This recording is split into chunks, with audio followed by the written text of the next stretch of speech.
राम राम. मी Prakash Mahajan, Mahajan and Mahajan YouTube चॅनलसाठी. आज महाराष्ट्राचे उपमुख्यमंत्री माननीय एकनाथजी शिंदे यांचा वाढदिवस आहे. महाजन अँड महाजन परिवारातर्फे त्यांना हार्दिक हार्दिक शुभेच्छा.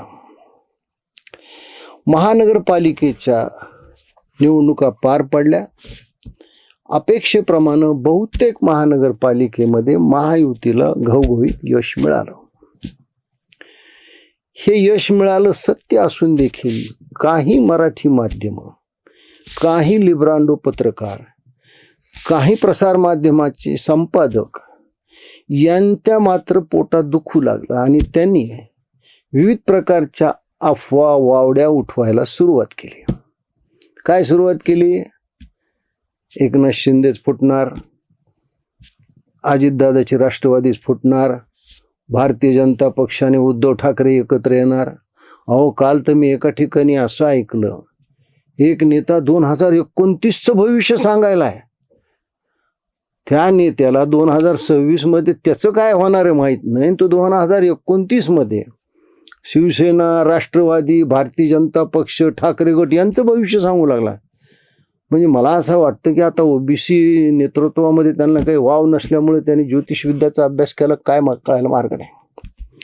पण या महानगरपालिकेत आता महापौर पदावरून उपमहापौर पदावरून रस्सीखेच होईल, दोघांमध्ये वाद विकोपाला जातील. येणे प्रकारे उबाटाच्या मर्द नेत्याच्या मागे हे प्रसार माध्यम उभा असलेली दिसली.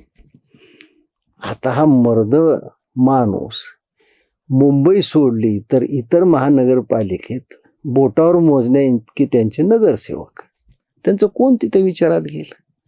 आणि महायुती अत्यंत घट्ट होती. दुर्दैवानं महायुतीतले एक प्रमुख नेते स्वर्गवासी अजितदादा यांचं अकाली आणि अपघाती दुःखद निधन झालं. पण महायुती ही अधिक घट्ट झाली, अधिक अभंग झाली. आता मला सांगा, देवाभाऊ आणि एकनाथ भाऊनं मिळून सर्व काही व्यवस्थित केलं. म्हणजे जिथं भारतीय जनता पक्षाचे नगरसेवक जास्ती, तिथं भारतीय जनता पक्षाचा महापौर, तिथं सेनेचा उपमहापौर, जिथं सेनेची संख्या जास्ती तिथं सेनेचा महापौर, भारतीय जनता पक्षाचा उपमहापौर, अगदी सुरळीत पार पडलं. पण हे स्वीकारण्याचा औदार्य, मनाचा मोठेपणा या लोकात नाही आहे.